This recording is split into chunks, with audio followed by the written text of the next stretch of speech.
Bonsoir à tous, bienvenue dans ce nouveau numéro de 85 Chrono, une émission durant laquelle on va parler de basket puisqu'il y a eu plusieurs matchs cette semaine et on parlera également sport santé avec le retour de notre chroniqueuse Sandrine Jourdain. Bonjour Sandrine. Bonjour. Alors du basket, comme je vous le disais, avec la Ligue féminine et la 18e journée, l'équipe de La Roche-sur-Yon jouait ce mercredi soir à domicile face à Landerneau à la Halle des Sports des Oudéry. Après 2 défaites face à Charnay puis à Saint-Amand, l'équipe lyonnaise s'est bien reprise.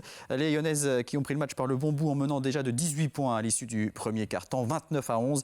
Écart qui grimpe encore en début de deuxième quart-temps, 34-11. Finalement, le RVBC arrive à la mi-temps avec une avance de 19 points, 44-25. En seconde période, les joueuses de Manu Body restent sur leur lancée. Elles sont solides défensivement et elles terminent le troisième quart-temps avec 24 points d'avance, 68-44 après 30 minutes de jeu. La Roche contrôle la rencontre jusqu'au bout pour finalement s'imposer très largement sur le score de 82-55 avec notamment 19 points inscrits par Tiffany Clark.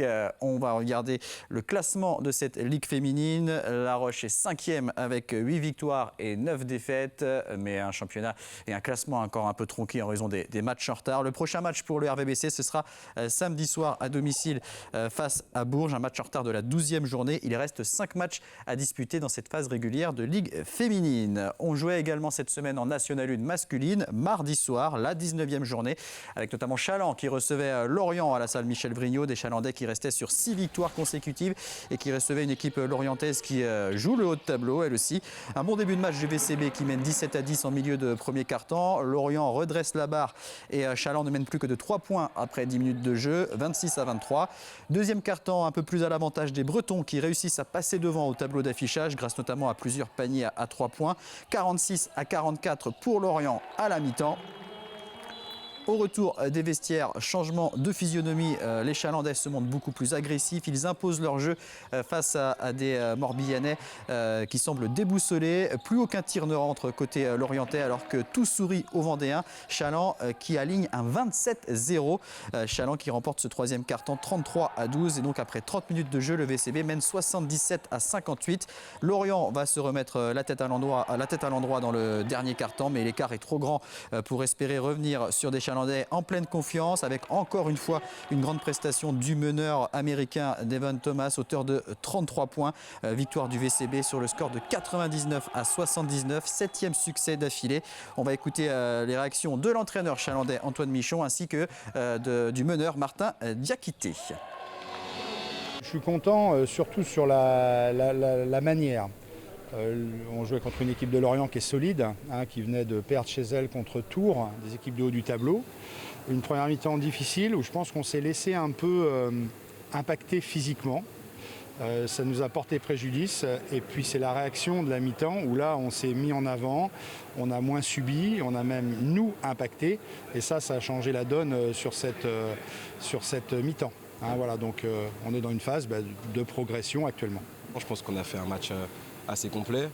On a à cœur de prendre les matchs un par un. Je pense qu'on a abordé le match avec sérieux, même si on a été un peu bousculé en première mi-temps. On a su se reprendre et on est plutôt complet en deuxième mi-temps, donc c'est cool d'avoir pris celui-là. Je pense que notre état d'esprit il a changé. Je pense que c'est nous qui avons commencé à mettre les coups en premier, qu'on est rentré dans un deuxième mi-temps beaucoup plus agressif et que c'est nous qui avons posé les premiers impacts. Ce qui nous a permis de dérouler notre jeu rapide notamment et de déferler sur eux, et ce qui a permis de creuser cet écart, je pense. Et au classement, Chaland est 2e avec 11 victoires et 7 défaites. Mais là aussi, toutes les équipes n'ont pas joué le même nombre de matchs. À noter également la victoire des Sables d'Olonne mardi soir à Vanves, 99-69. 5e victoire sablaise de la saison. Le prochain match pour les Sables, ce sera samedi soir à domicile contre Dax. On va écouter l'entraîneur Guillaume Ponce qui revient sur ce match de mardi soir et sur le prochain samedi face à Dax. On a fait un bon match. On a su vraiment s'imposer. Contre une équipe certes diminuée, mais voilà, on savait l'importance que ce match avait et notre position au classement. Donc c'était impératif d'aller gagner à Vanves, d'aller avec de la détermination. Voilà, c'est positif d'arriver à gagner un match et puis pour une fois largement.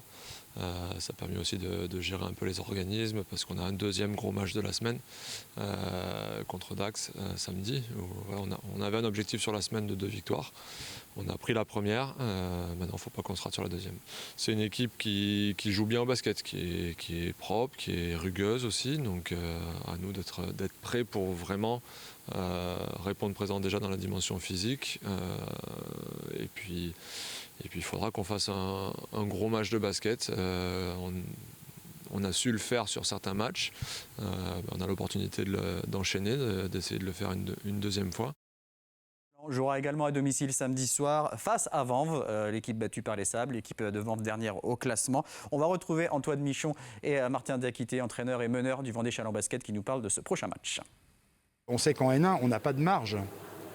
Aucune équipe a de la marge. On se rappelle aussi qu'avant, on gagne à la dernière seconde. Et c'est peut-être ce match-là d'ailleurs qui nous a permis de nous accrocher aux branches. Donc ça veut dire qu'ils ont énormément de qualité. C'est une équipe aussi qui est difficile à jouer, qui va se préparer. Et moi, je n'accepterai pas ni déconcentration, ni démotivation, parce que c'est une équipe devant. Mais je ne pense pas qu'on a un groupe comme celui-ci. On l'a montré au Sable d'Olonne aussi. On l'a montré contre une équipe de haut du tableau, de très haut du tableau comme Lorient. Donc il faut toujours garder de l'humilité entre ce qu'on était, ce qu'on est devenu. Peu importe le classement de l'équipe qui arrive chez nous, ou peu importe l'équipe vers laquelle on se déplace, il ne faut pas regarder ça. On est vraiment, dans tous les cas, impliqués, concentrés. Et puis peu importe le classement, qu'ils aient perdu ce soir, qu'ils soient à 3, 4, 5 victoires, nous, on va les prendre très au sérieux parce qu'on se souvient qu'on a gagné de là-bas que d'un point sur le fil du rasoir. Donc on va prendre ce match très au sérieux, c'est important. Allez, un mot de cyclisme rapidement avec Paris-Nice, la 5e étape aujourd'hui remportée au sprint par Sam Bennett. Pas de changement au classement général. Pierre Latour, le coureur de Total Direct Energy, est toujours 10e à 1 minute 12 de Primoz Roglic. Allez, on parle sport santé maintenant. Avec Sandrine Jourdain, donc pas de thème particulier, mais vous nous proposez un quiz aujourd'hui. Un petit quiz pour faire le point sur le sport, la santé et puis l'activité physique, voir un petit peu où vous en êtes. Très bien, et bien c'est parti, première question. Ok, allez, première question. Une activité physique régulière, même modérée, permet de contrôler son poids, de réduire le risque d'accident cardiaque, d'avoir une meilleure résistance au stress, de prévenir l'apparition du diabète de type 2 ou d'améliorer la qualité de vie. Donc je dois répondre. Oui. Eh ben, j'ai envie de dire toutes les réponses sont bonnes. Effectivement, toutes les réponses sont bonnes. L'exercice physique apporte de nombreux bénéfices physiques et psychologiques, même si on ne les ressent pas immédiatement. On va diminuer de 60% les risques de décès, toutes causes confondues. Diminution de l'obésité, augmentation de la qualité du sommeil, de la santé mentale, diminution du diabète de type 2, des symptômes liés à l'arthrose, de la maladie d'Alzheimer, des maladies cardiovasculaires, etc. Peu importe le type d'activité physique qu'on va choisir, l'essentiel c'est de pouvoir pratiquer régulièrement et de ressentir tous les bienfaits de l'activité physique. Très bien, un point pour moi. Voilà. Deuxième question. Deuxième question. Quelle est la durée minimale quotidienne d'activité physique recommandée chez l'adulte ? 10 minutes, 30 minutes, 60 minutes ou plus d'1 heure ? Quotidienne, on va dire 30 minutes. Alors effectivement, chez l'adulte, l'activité recommandée par l'OMS, c'est de 30 minutes. Chez l'adulte, chez l'enfant, chez l'adolescent, on recommande 1 heure d'activité physique pour être en bonne santé. En 40 ans, nos collégiens, ils ont perdu environ 25% de leur capacité physique. C'est le professeur François Carré qui nous alerte sur ce point. Ils courent moins vite et moins longtemps. Pour donner un exemple, en 1971, un collégien courait le 600 mètres en 3 minutes. En 2013, pour cette même distance, il court en 1 minute de plus. Ah oui. Donc quand on sait que l'endurance c'est un des meilleurs marqueurs d'une bonne santé cardiovasculaire, il est temps de recommencer à bouger. On voit que sur la carte là, les adolescents inactifs dans le monde, on n'est pas très très bien situés. Les filles encore moins que les garçons, on a tendance à faire peu d'activités, souvent dû aux écrans et puis au manque d'activité sportive. D'accord. Et bien on poursuit. Troisième question. Troisième question. À quel âge doit-on cesser de faire une activité physique régulière ? 55 ans, 75 ans, 95 ans ou jamais ? Tant qu'on peut. Jamais. Exactement. Quel que soit l'âge, donc l'activité physique, elle va jouer un rôle essentiel pour la santé et le bien-être. En outre, ça va permettre de lutter contre la sarcopénie. La sarcopénie, c'est une maladie qui provoque une dégénérescence du muscle et dont on voit apparaître les symptômes à partir de 60 ans. On voit une coupe d'un muscle là, et où finalement, quand la sarcopénie s'installe, le muscle va s'atrophier, va diminuer, et donc on va perdre de l'équilibre, on va avoir des chutes qui vont être plus fréquentes, et donc d'où l'importance de faire du renforcement régulier à partir de tout le temps, mais à partir d'un certain âge aussi pour entretenir et puis avoir une vie courante qui va être plus adaptée. Donc du sport à tout âge, bien sûr. C'est ça. Question suivante. Question suivante, donc courir est mauvais pour les articulations, vrai ou faux? C'est pas très bon pour les articulations. Ouais, on va dire qu'en fait, c'est faux. Hein. Courir, c'est pas mauvais pour les articulations. D'accord. On va avoir cette impression-là. Alors certes, en faisant du sport, on va risquer parfois des petites blessures, qu'elles soient articulaires ou des entorses, des petites douleurs bénignes, mais ça va être vraiment des problèmes qui vont être bénins par rapport au manque d'activité. Donc le pour ou le contre, il vaut mieux faire une activité physique qui va permettre d'entretenir les articulations. Il y a des études qui étaient récentes qui ont été faites et qui montrent que finalement, quelqu'un qui marche régulièrement, il va moins développer de l'arthrose que quelqu'un qui est sédentaire. Ce qui est important, ça va être d'écouter son corps, de pas trop forcer et de respecter cette ligne rouge dont on a déjà parlé, hein, mais qu'il faut pas faire trop vite, mais en faire un petit peu régulièrement et surtout pas s'arrêter de marcher. Pour l'arthrose, ça va être très important. Et peut-être varier un petit peu, pas courir 300 km sur Exactement. le bitume. Alors quand je parle de ligne rouge, c'est vraiment ça, c'est adapté en fonction du niveau de chacun. Allez, une autre question, une dernière question. Allez, dernière question, est-ce que le cœur des personnes en inactivité est en danger? Vrai ou faux? Vrai. Vrai. La sédentarité, elle affaiblit le cœur. Sans entraînement, donc le muscle cardiaque va perdre de sa puissance de contraction. La sédentarité, c'est encore plus dangereux pour le cœur lorsqu'elle est associée à d'autres facteurs de risque, comme l'hypertension, le surpoids, l'obésité, qui vont fragiliser les vaisseaux. Et donc, un niveau d'activité physique peu élevé va nuire à la santé.